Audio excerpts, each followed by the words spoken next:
E aí, pessoal, tudo beleza? Aqui estou eu mais uma vez para mais uma entrevista, dessa vez novamente com o pessoal da música. Eu vou falar hoje com o Bernardo Pellegrini, ele que já foi secretário de Cultura de Londrina, é músico há 25 anos e tem muita história aí para contar para a gente. O Bernardo também é pré-candidato a vereador lá em Londrina e vai contar para a gente um pouquinho como está a situação da cultura na cidade dele, há quantas andam aí as coisas por lá, certo? Antes, eu quero pedir para vocês, mais uma vez, né, para se inscreverem lá no nosso canal, no Facebook, e seguir a gente nas redes sociais aí, baixar o nosso aplicativo, né, para que vocês possam acompanhar aí tudo que está rolando. A gente continua recebendo material para a próxima edição da nossa revista literária, né?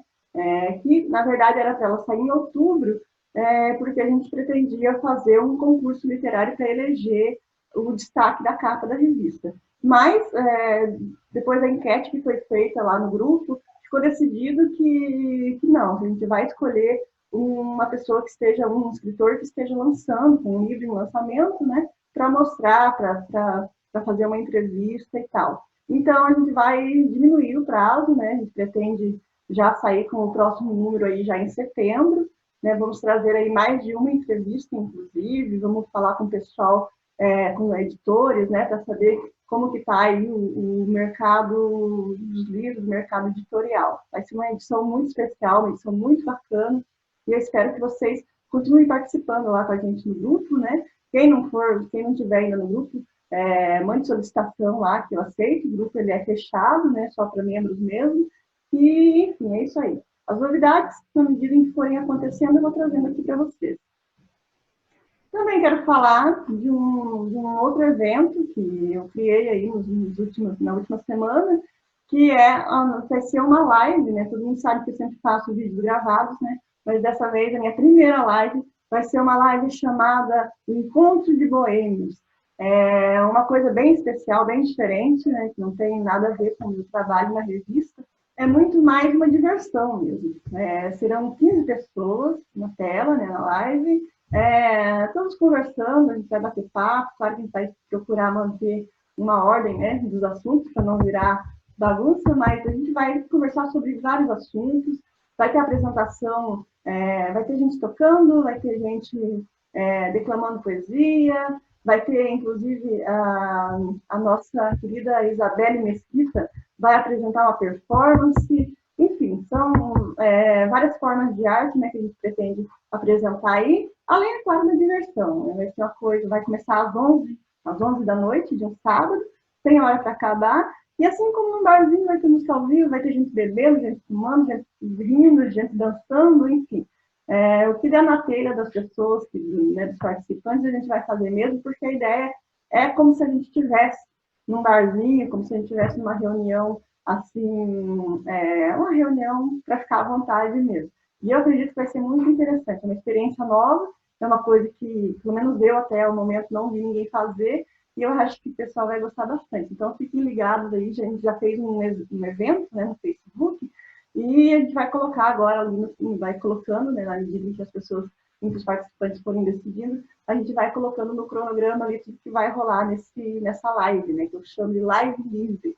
Livre porque não tem um tema, porque não é uma entrevista, não é uma live oficial, é uma diversão. Então, acredito que vai ser bem bacana aí. Fiquem ligados aí que logo, logo vem novidades. A gente já definiu a data para o dia 12 de setembro, né, agora no começo do mês. Vai ser uma coisa assim meio que em homenagem à chegada da primavera. Então, agora vamos à nossa entrevista.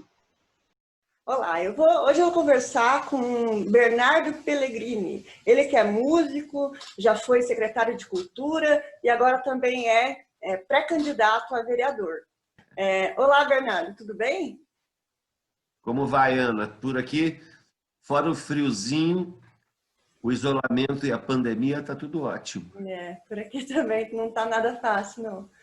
Então, vamos começar, né, do começo. Conta um pouco para a gente aí da sua trajetória como músico. Fala um pouquinho para quem está assistindo a gente, quem é o Bernardo Pellegrini.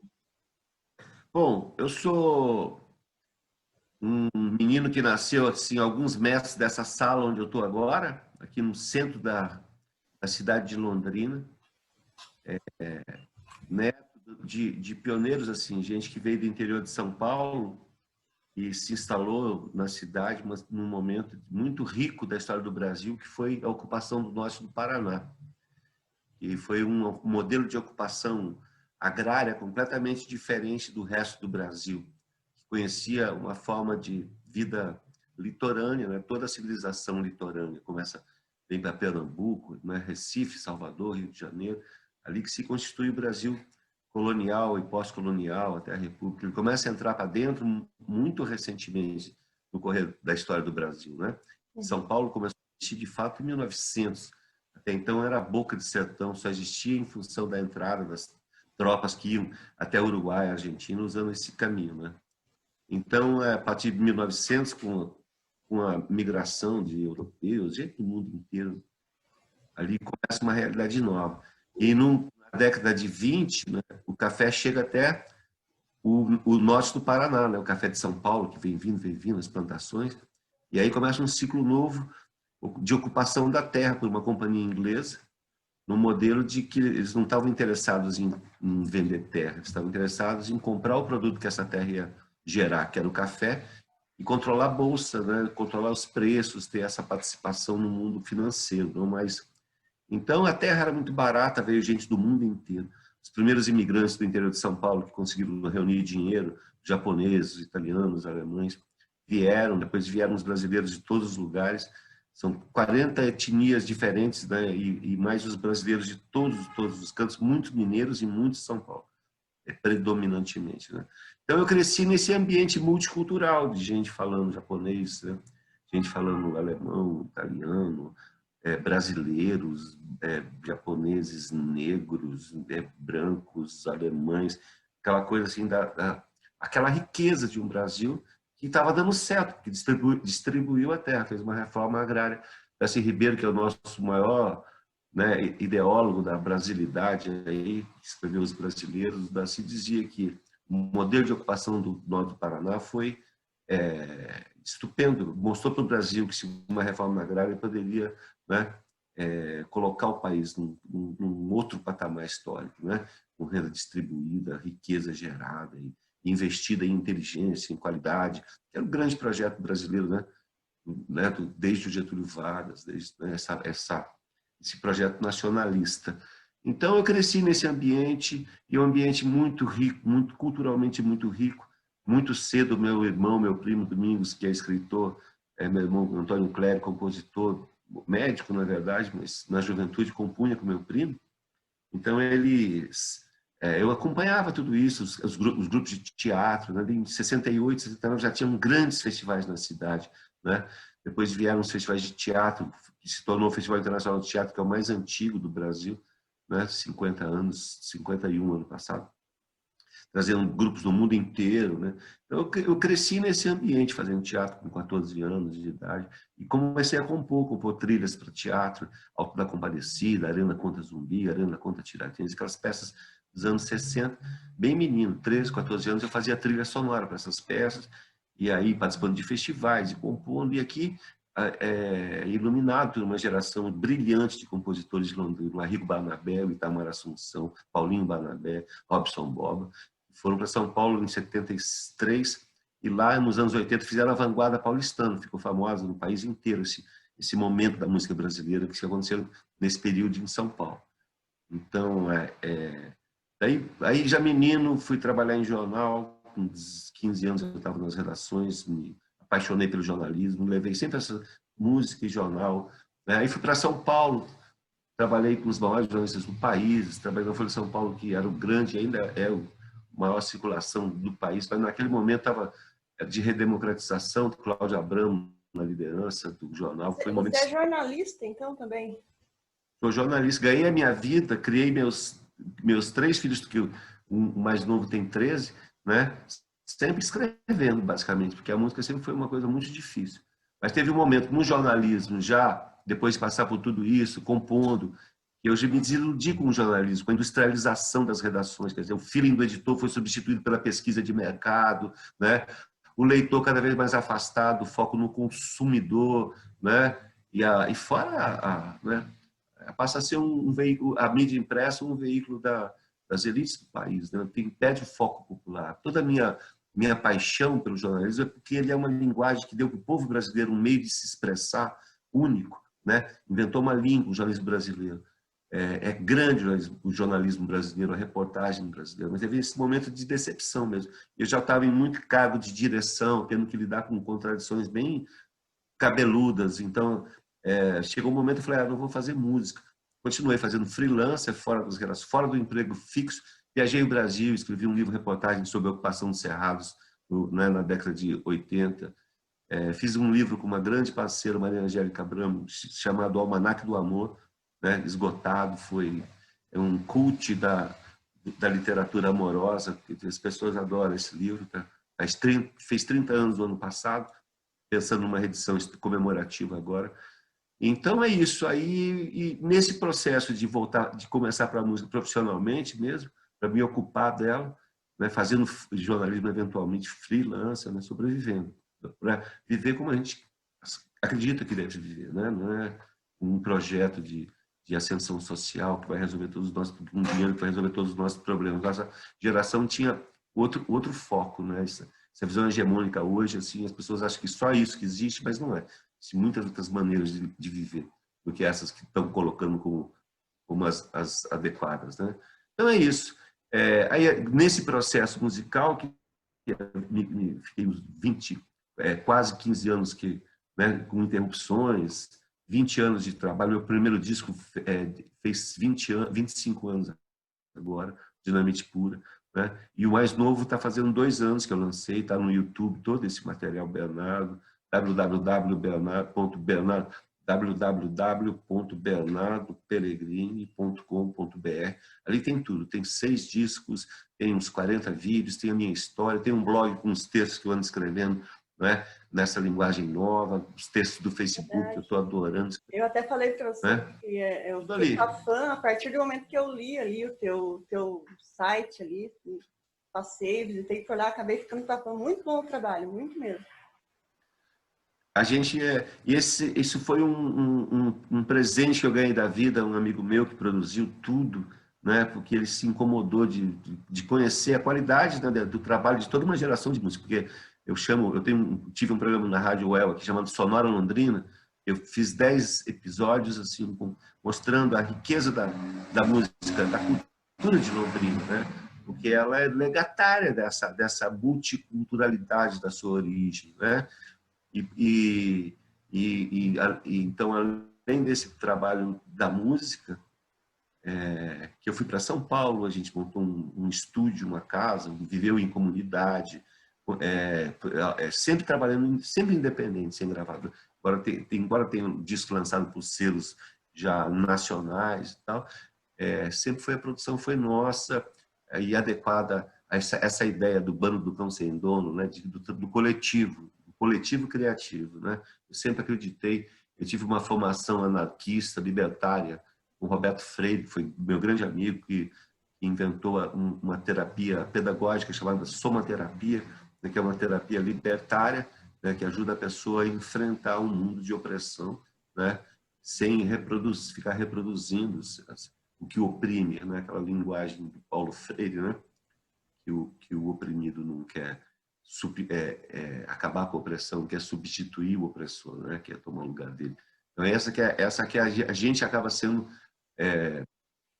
cadeia de transmissão desses valores sem estar percebendo. Então eu trabalhei com somaterapia e trouxe isso para o jornalismo. Aí chegou o momento que eu comecei a produzir com a juventude em oficinas que eu dou de jornalismo, produzir material em autogestão, né? As pessoas aprenderem a trabalhar em autogestão. É um aprendizado longo, doloroso, porque é mais cômodo você se entregar a uma hierarquia, né? Alguém te mandar, né? A gente sempre delegando as funções, as tarefas para as pessoas e o poder para as pessoas, delegando o poder e depois cobramos, né? O processo mesmo a gente a gente não vive, que é realizar. Né? Legal, Então, como realizar em liberdade sempre foi... Sim. Como, Ana? Você comentou agora, eu ia dizer que realmente acontece em muitas coisas, né? Inclusive no movimento feminista, por exemplo, de hoje, né? Não digo o movimento como um todo, mas as feministas de hoje têm muito isso, né? Elas não querem igualdade, elas querem ser superior ao homem. E talvez isso é o que gera essa bola de neve na sociedade, né? Essa coisa de ninguém nunca vai se entender enquanto um quiser ser melhor que o outro. Difícil haver entendimento, né? Ana, deixa eu te falar o que eu tenho pensado sobre isso. Que é assim, se você for pensar o Brasil, né, como ele nasceu, né, de um evento mercantil, né, de um negócio, né, que era traficar pessoas e usar o trabalho delas para construir riqueza e concentrar essa riqueza na mão dos donos da terra, né? Esse modelo demorou muito tempo para a gente e humanizá-lo, discipliná-lo, civilizá-lo dentro de uma lógica de humanismo. E se processou como? Na defesa do trabalho. Né? Quanto mais o trabalho foi valorizado pela luta dos trabalhadores, luta que eu falo não é só sindicato, é no dia a dia, na dignidade do trabalhador diante de um trabalho indigno. A luta é diária, né, por você melhorar a sua condição, melhorar a sua qualidade de trabalhador, a qualidade do seu trabalho. É isso que assim que a gente construiu o Brasil.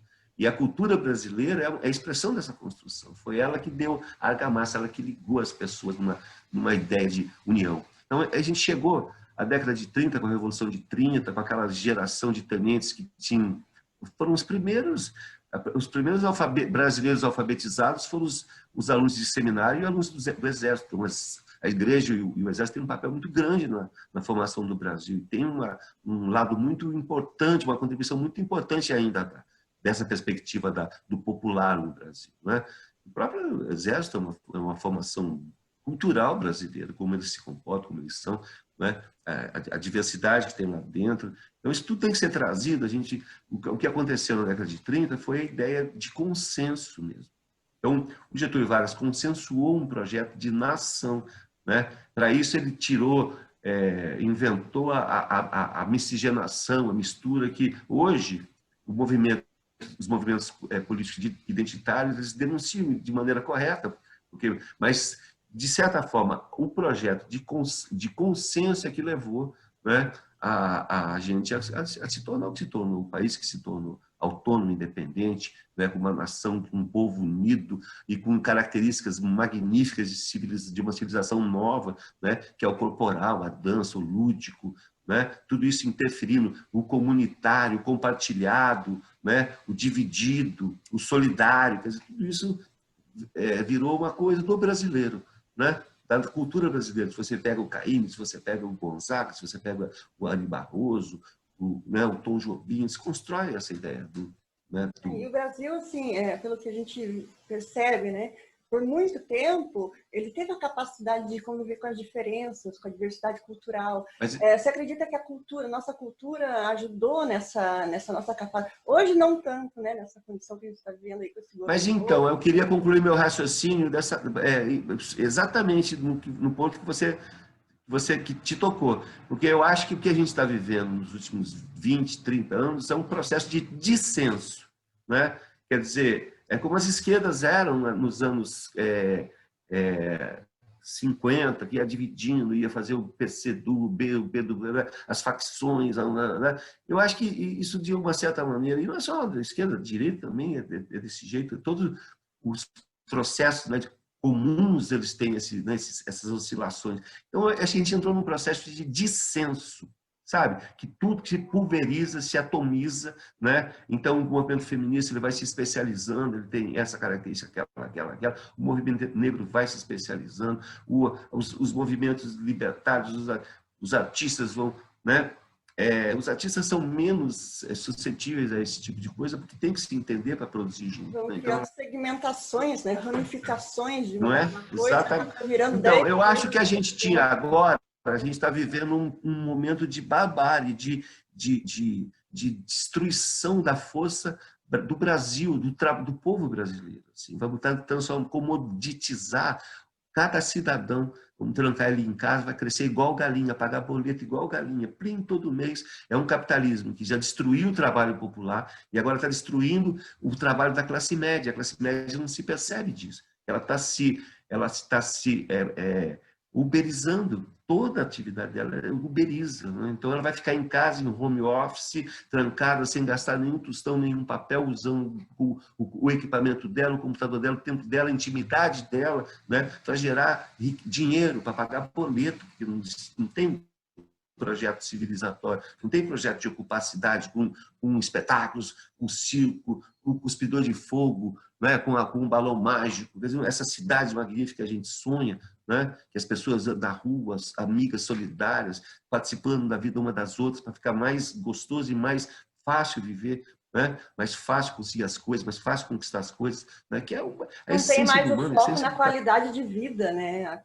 Então, o que eu acho, Ana, eu acho que a gente tem que se unir de verdade num consenso brasileiro, né? Consenso básico para enfrentar isso aí. Porque o modo clássico como a política está se organizando para enfrentar isso não é suficiente para nós nesse momento. A gente precisa de um movimento que oriente os políticos, sabe? Em direção a um consenso. Precisa de unificação, né? Precisa ter É, pelo menos uma base de ideias que unifiquem. a gente está perdendo direitos. Então, a democracia, ela só é democracia se ela garante os direitos. Se ela não garante os direitos, não é mais democracia. Democracia é um Estado de direito, não é isso? Então, nós estamos vivendo um massacre no trabalho, está sendo desconstruído. Começou o neoliberalismo lá na Margaret Thatcher, não é? Desde 75 a gente está vendo esse processo, e ao que ele nos trouxe aqui. Então, nós temos essas duas coisas tensionando porque você pega o Trump ganhou um pouco mais da metade do eleitorado, tem outra metade que está lutando. Mesma coisa no Brasil, não é? Metade está.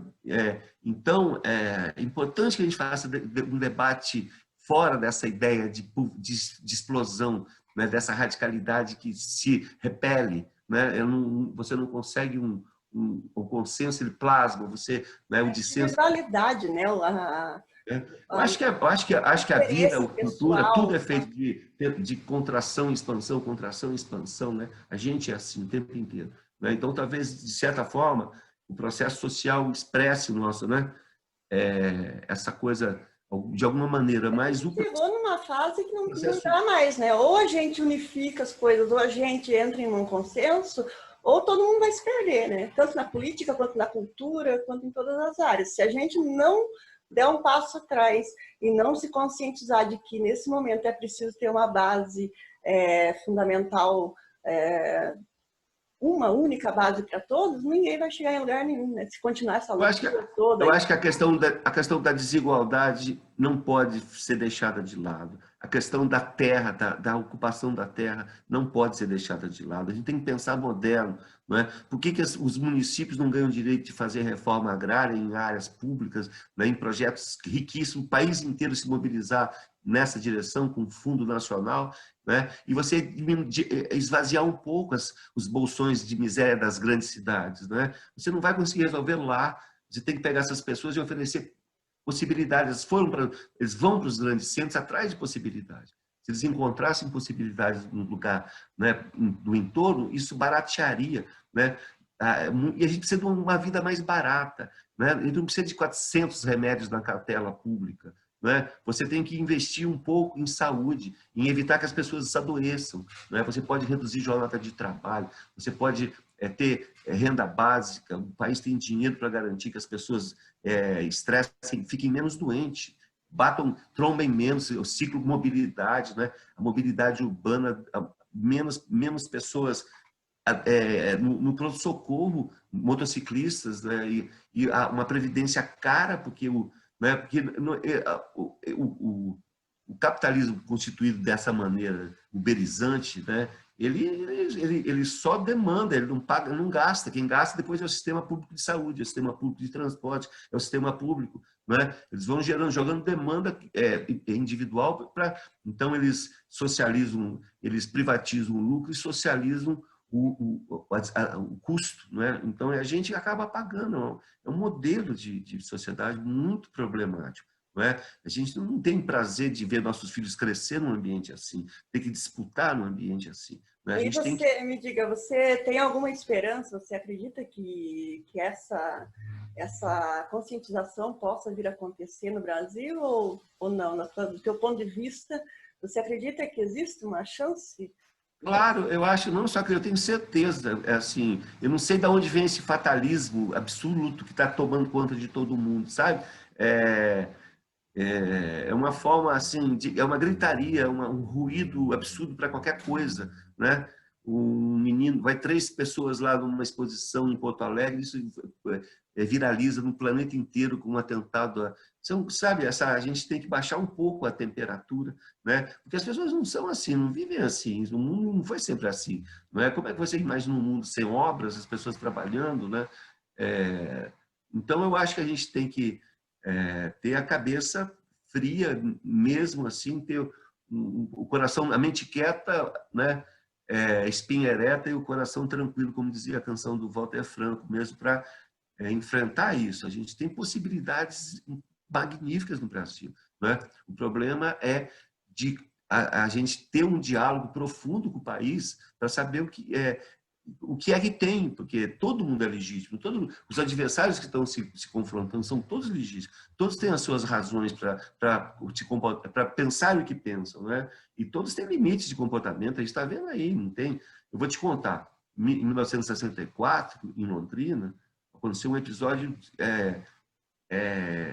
que eu sempre cito como referência, assim, que teve o golpe em 64 e 63 meses depois, os radialistas foram entrevistar um capitão do exército, né, fez uma pergunta para ele e o capitão afastou o microfone e deu um tapa na cara dele, do repórter. Né? Então, isso é uma ditadura. Não é? Você imagina acontecendo alguma coisa desse tipo no Brasil hoje? Quais seriam Imagina. Bom, as consequências disso, né? As consequências disso. Então a gente vive num país sofisticado, num complexo que está aprendendo a lidar com essa complexidade de uma maneira pública. A gente 10 anos atrás não sabia como se comportava um juiz do Supremo. Hoje a gente torce igual torce para futebol, torce para aquele juiz, para esse juiz, para aquele lá, né? O Brasil está mudado. A gente precisa de uma mídia mais esperta, mais focada no país inteiro, não só na classe média consumidora, né? A gente precisa esse rádio novo que está se renovando com a meninada dos podcast,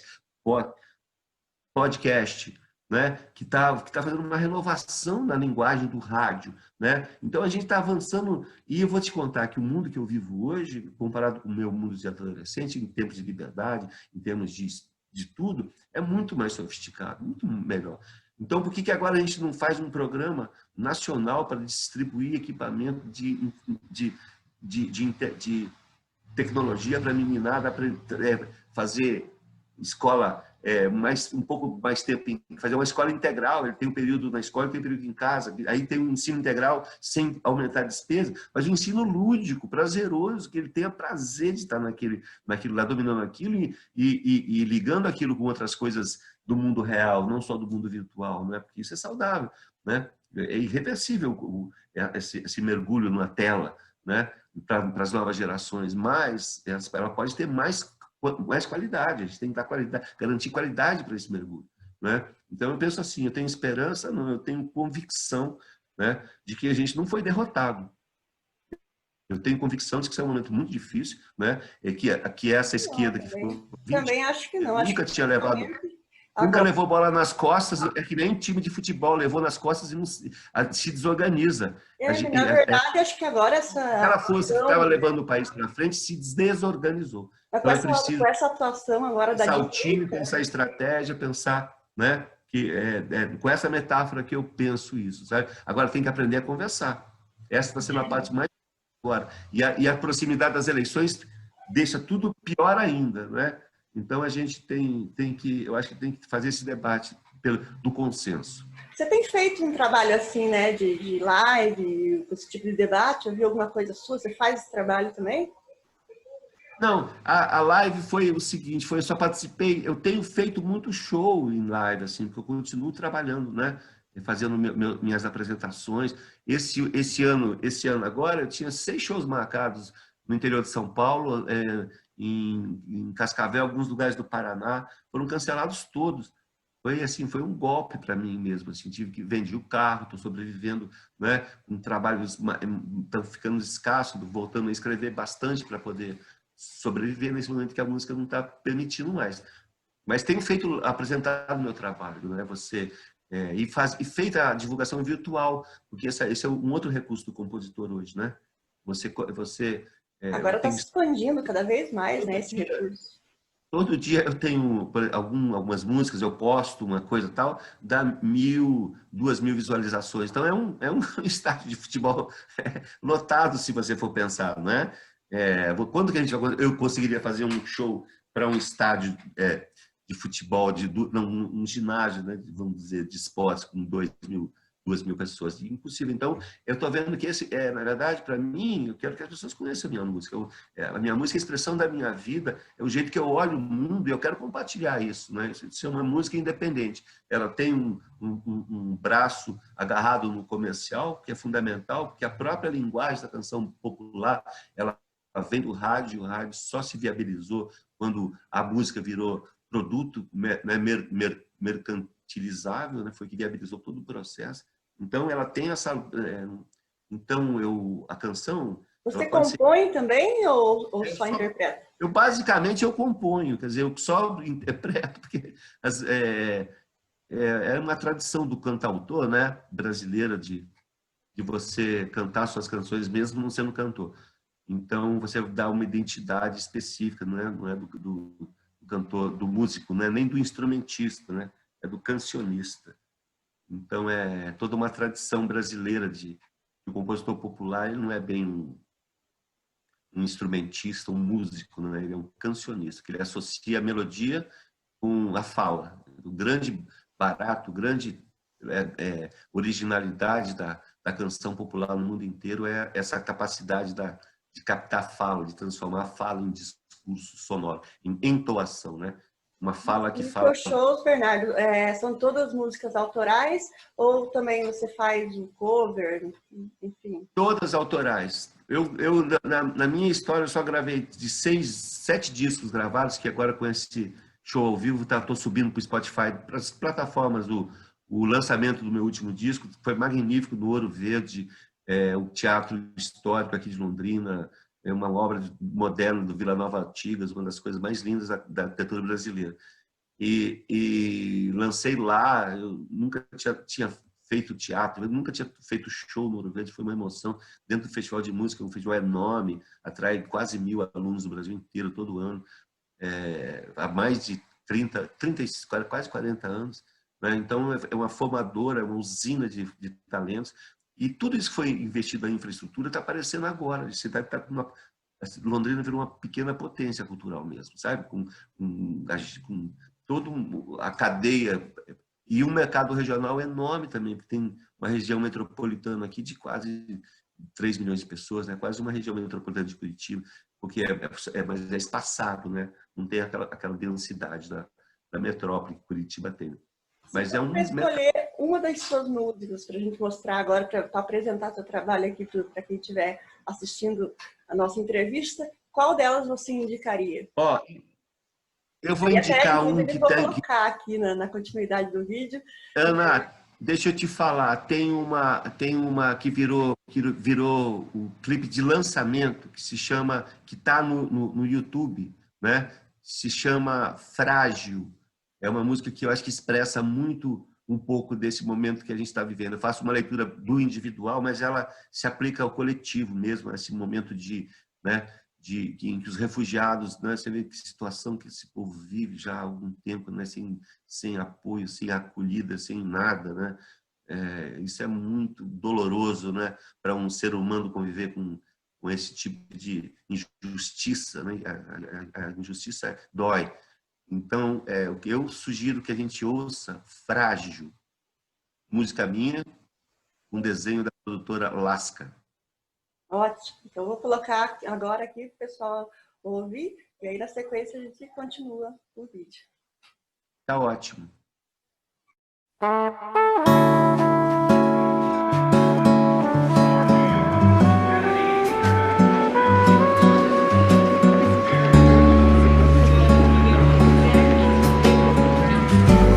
Não me vire de ponta cabeça, porque eu sou frágil, frágil, frágil, frágil, frágil.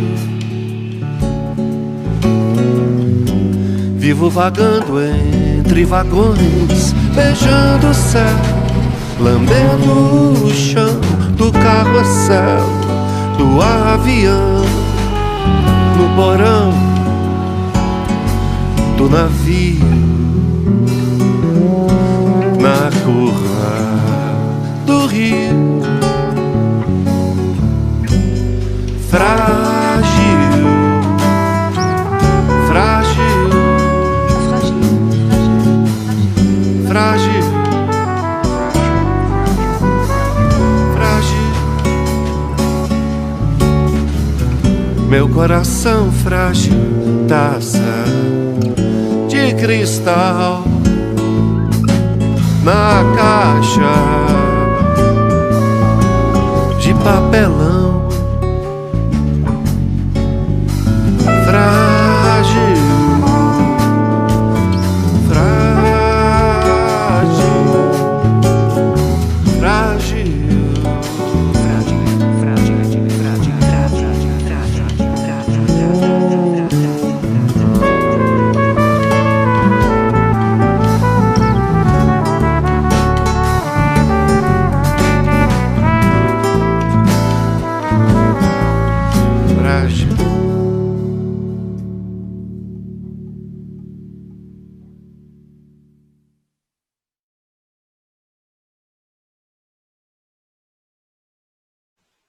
Bom, Bernardo, Alô, então, me ouviu? me ouvindo bem? Ah, Eu voltando. estou te ouvindo bem. Tá, voltando aqui, então. Você me disse, você é pré-candidato a vereador aí em Londrina, é isso? Pois é, Ana, eu sou pré-candidato a vereador aqui em Londrina, num momento muito preocupante na vida cultural da cidade.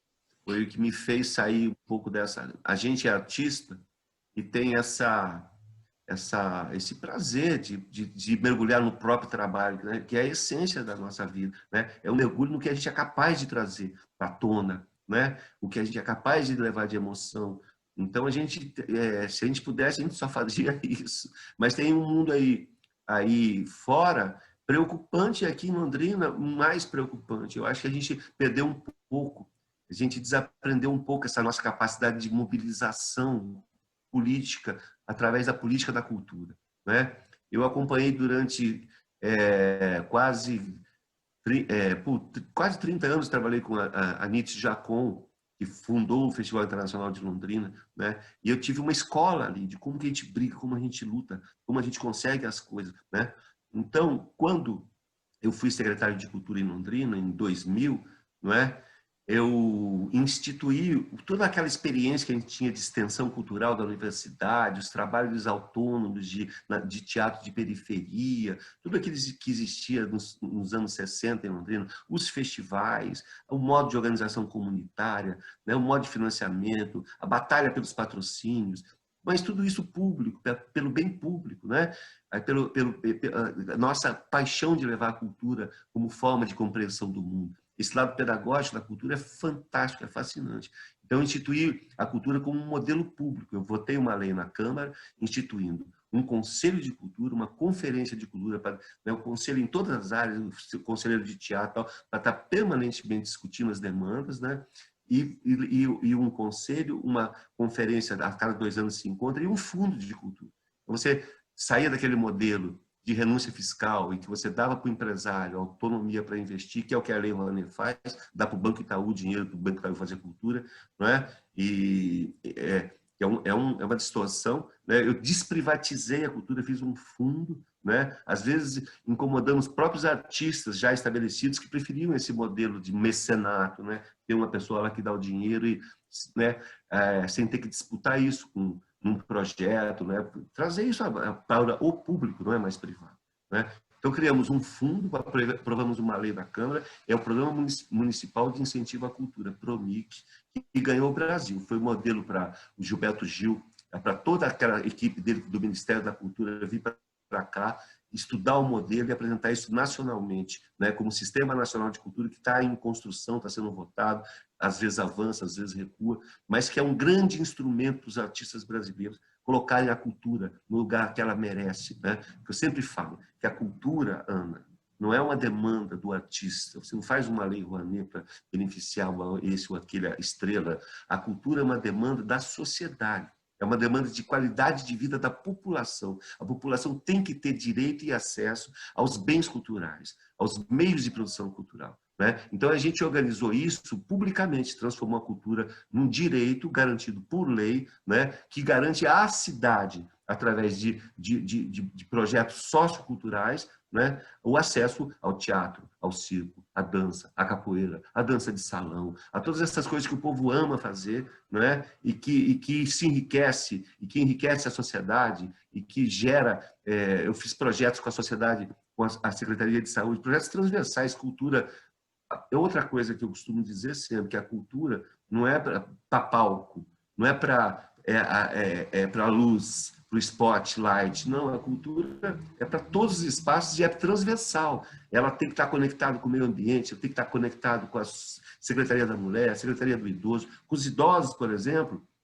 Eu tinha um projeto com a Secretaria de Saúde de bailes para a terceira idade e começava a diminuir o consumo de psicotrópico nos postos assim. Quer dizer, as pessoas tinham outras possibilidades de lidar com as emoções dela, além, né, menos casos de, assim, mexe com a depressão, mexe com muita coisa, né?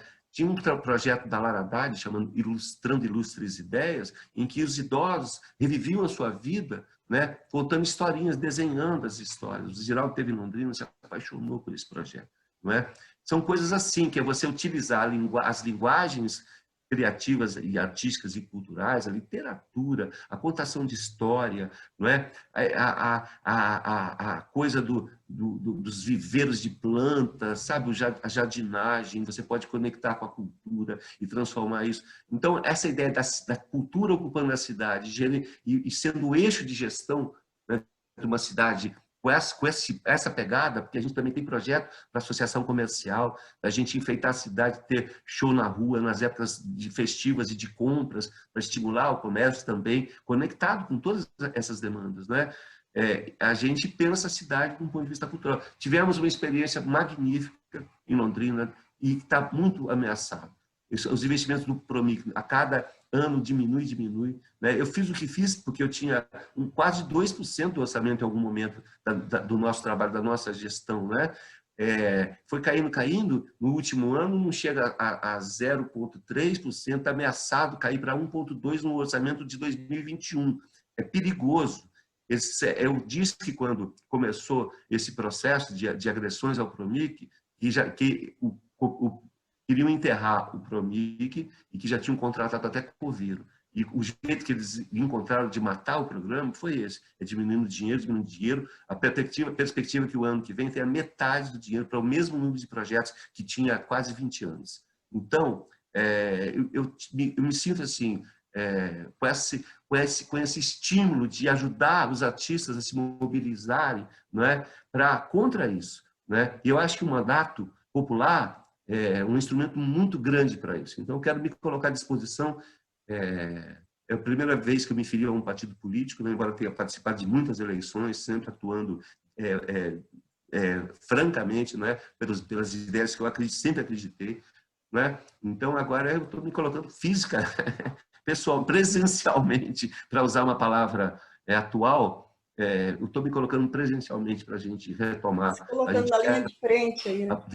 Vivendo e aprendendo a jogar. Nós temos que voltar para o jogo e com força de pressão. Eu acho que é para isso que eu me disponho, nesse momento, a estar com os artistas da minha cidade, para a gente transformar a cultura naquilo que ela precisa para ajudar o Brasil a ser Brasil de verdade.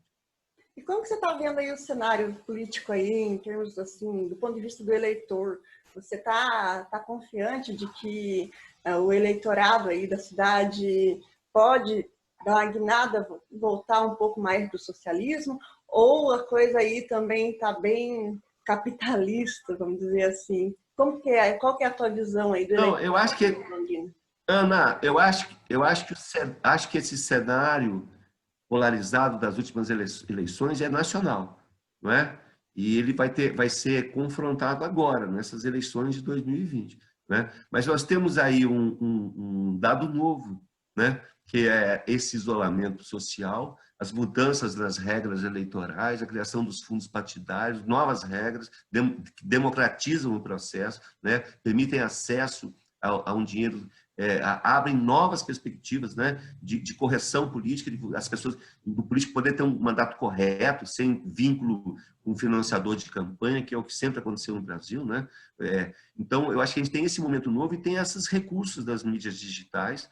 Né? Então, vai ser uma campanha de disputa de mentes, né? Com muito mais possível, que é sempre uma disputa de desejos em mente, uma eleição. Né? Ela tem esse lado emocional, as pessoas pensam, falam assim, o brasileiro não sabe votar, mas não é questão, saber ou deixar de saber não está em questão, são as emoções e como o processo é conduzido. Quando você não aguenta mais um negócio, nessa democracia eleitoral assim constituída, você só tem uma alternativa, é apostar na terceira via.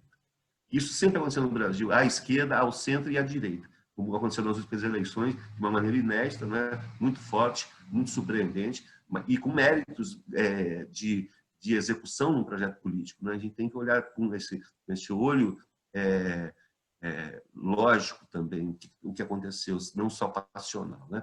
Então, eu quero dizer assim que a gente está num momento novo e que vale a pena ir à luta. Né? Que eu acho que essa ideia de recuar, a gente vai acabar ficando em casa preso. Né? Existe um projeto civilizatório para isso. Né? O capitalismo, como ele está se constituindo, ele dispensa o trabalho. Né? Ele massacra, ele mercantiliza a informação, ele transforma a informação em dinheiro. Né? E ele condiciona a tua ascensão profissional, o teu plano de meta de carreira, a tua capacidade de compra de informação, do mestrado, do doutorado, do pós-doc, para você. Então, é uma mercantilização, e isso tudo através de EADs, né? De ensino à distância, que sem compromisso. Né? Então, é aquilo que o Frank Zappa falava, que eu costumo utilizar quando vou explicar para as pessoas o que eu penso do povo brasileiro, da cultura brasileira. O Zappa falava assim que informação não é conhecimento, conhecimento não é saber, saber não é verdade, verdade não é amor, amor não é música, música is the best, como ele dizia, né? A música é que é, isso é que é. Né? Então, a música e o amor realmente estão acima da nossa compreensão. Mas o saber, né, a informação e o conhecimento, eles estão hierarquizados hoje na nossa sociedade, girando dinheiro. Então, o deslocamento do capitalismo, né, ele parou de pegar a renda da exploração do corpo, né, para ganhar dinheiro com a exploração dos desejos. Né? Então, hoje você cria um mundo de desejos que as pessoas querem ter sem né? Tem até um poema, chama Virtual, vou ler em primeira mão para você, que diz assim, tempos virtuais, né? São assim, virtuais. Ser sem ter sido, ter sem ter tido, sem ter, sentir sem ter sentido. É isso, né? Então, você vive uma vida que você... Então, a exploração saiu do trabalho para a escola, saber. É a grande questão da cultura hoje, na verdade. É o domínio dessa informação que eles estão batalhando, é o domínio desse controle, a privatização do saber. Né? Eles dizem que saber é informação, mas informação... É a propaganda, né? É a propaganda que é o... Você pode saber o endereço do lugar onde você chegar, que é uma informação que você tem. Mas se você não tiver conhecimento, você não vai saber o caminho, você não chega lá. E se você não aprende o caminho, você não tem sabedoria. Né? Você sabe o endereço e sabe o caminho, sabe organizar mentalmente aquilo lá. Isso é sabedoria já. Né? Então, o povo brasileiro tem sabedoria. São essas informações e esses conhecimentos acumulados. Né? E essa sabedoria está sendo desapropriada. Isso que me assusta e que me derruba, porque esse é o maior patrimônio do brasileiro, não é? Essa sabedoria. Quando o Gilberto Gil estava no Ministério, eles criaram a figura do criô, né, que é o sábio popular, né? 300 sábios foram nomeados no Brasil para a gente garantir, né? Porque o que a indústria farmacêutica americana faz? Ela manda um antropólogo para a Amazônia, o cara fica lá 10 anos pesquisando o índio e leva todas as informações das plantas que os sábios ensinam para ele, né? Naquele convívio, né? E a indústria farmacêutica inventa remédios para curar uma coisa que foi um sábio, não é? Que deu para eles. Então, a gente tem que restituir o valor, né? Ou ressignificar, revalorizar essa potência do Brasil, que é o saber do povo brasileiro, né? Que está na cultura popular, que está na imprensa popular, que está em todos esses lugares. A gente tem que reverter, inclusive, o sistema de comunicação a favor do povo brasileiro. E o que aconteceu? No governo Sarney, quando ele constituiu o Centrão, Ana, você que é do rádio, da TV, está ligada nisso, né? No Brasil, o rádio não tinha 100 anos e a gente tinha 1.500 emissoras distribuídas pelo Brasil. Quer dizer que em 60 anos, 1.000 emissoras foram constituídas. O Sarney, 4 anos depois do mandato, tinha 2.500, 1.000 emissoras a mais num período de 4 anos. Quer dizer, quem ficou dono dessa potência de comunicação, né? Igrejas evangélicas, banqueiro do jogo do bicho, um monte de novos agentes da política brasileira na pós-Constituição de 88. Né? Então, são esses grupos que estão em permanente troca e embate na sociedade do Brasil, né? Entre o povo brasileiro. Então, a gente precisa pensar na qualidade dessa informação. Essa informação não pode servir para disseminar um modo de vida absolutamente suicida. Não é? A gente tem que ter educação no trânsito, a gente tem que ter educação alimentar, a gente tem que ter yoga na rua, nas praças, para que as pessoas respirem, aprendam a respirar. A gente precisa de tudo. E são projetos socioculturais, são esses conhecimentos ajudando a comunidade. Esse é o sonho da cultura de Londrina. A gente foi premiado pela Unesco, né, nos anos 2000, como o melhor projeto da América Latina, junto com a reforma do Porto de Madeira em Buenos Aires. Então, existe uma percepção da potência que a cultura tem, principalmente, Ana, nesse momento de pós-pandemia, que o trabalho foi desconstruído, né? E a gente tem que pensar numa maneira de ocupação criativa das pessoas, de associação e geração de renda criativas. O momento pede, exige que a cultura tome o centro da política das cidades brasileiras, na agenda política das cidades brasileiras. Não é? E eu acho que Londrina vai mostrar isso para o Brasil. Assim, eu quero estar trabalhando para isso, a gente fazendo o nosso atlas dos projetos socioculturais. Nós já fizemos mais de 100 tipos de projetos socioculturais em Londrina ao longo da nossa história. Nós temos fotografia para cego, temos teatro para síndrome de Down, teatro para surdo, a gente tem trabalho com idosos, falando de teatro com idosos, grupos da terceira idade, a gente tem toda essa estrutura, a gente tem radialista dando aula de rock and roll nas escolas, a gente tem uma escola pública de dança, né, que forma bailarinos para o trabalho público, a gente tem uma escola pública de teatro magnífica, Silvio Ribeiro com um trabalho invejável, inúmeras montagens, ano a ano, um patrimônio que a gente dá para a cidade. Né? Então, a gente tem que ter essa participação, a gente tem que ter esse reconhecimento, a gente tem que ser solicitado e ser acolhido para participar da gestão das cidades. Então, esse é o meu sonho e é isso que eu vou trabalhar na minha agenda de campanha. Eu estou na pré-campanha, né? É isso que eu quero, Ana. Eu quero mobilizar as pessoas, né, para a gente constituir, construir, jogar uma luz, acender de novo essa luzinha, né, esse blackout aí, né, a gente ir em resistência crescendo uma luzinha em cima da cultura como modo como política pública que Londrina conseguiu construir. Bom, Então, no caso, para a pessoa que quer conhecer mais o seu trabalho ou quer te contratar para um show, para alguma coisa assim, como é que faz? Quais são os seus contatos? O meu contato, eu tenho minha fanpage, né? Eu tenho o meu canal no YouTube e tenho o meu site. E na minha página pessoal do Facebook, se deixar recado ali, não tem erro de eu não responder. Então é a melhor maneira de me contatar. Que ótimo. Olha, Bernardo, eu gostei muito da nossa conversa, tá? Eu também gostei. Foi uma aula de história, uma aula de muita coisa, foi bem bacana. E vou torcer muito aí para você, aí, para que você consiga se eleger a vereadora aí, porque afinal de contas a cultura precisa mesmo, né, de pessoas interessadas realmente em cultura e não interessadas em ter vantagem pessoal, né? Muito obrigada, muito prazer conhecer você, né? Conheci você inclusive através do Manuel Martins, poeta. Mané, querido. E é isso amigo.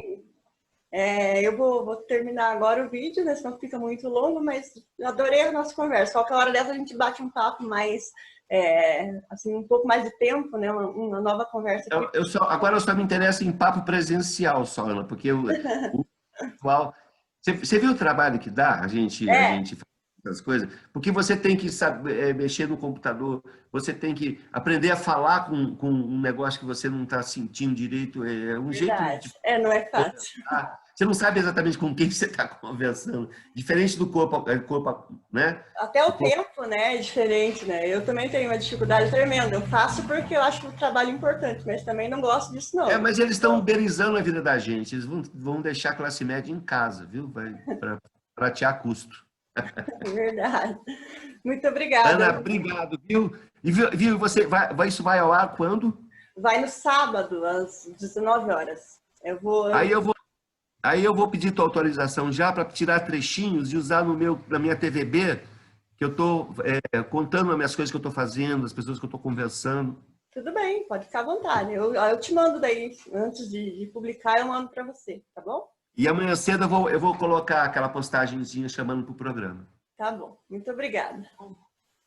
Beijo, Ana. Tchau, tchau. Tchau. Bem, o papo estava bom, mas eu vou terminando por aqui. Agradecemos sempre você que me assiste, que sempre tem acompanhado aí essas entrevistas que eu estou trazendo, né? E dizer que, na medida do possível, eu vou trazendo mais conteúdos aí, vou fazendo tudo da maneira como eu posso, sempre com muito carinho para vocês, tá certo? Muito obrigada, fiquem com Deus e até a próxima.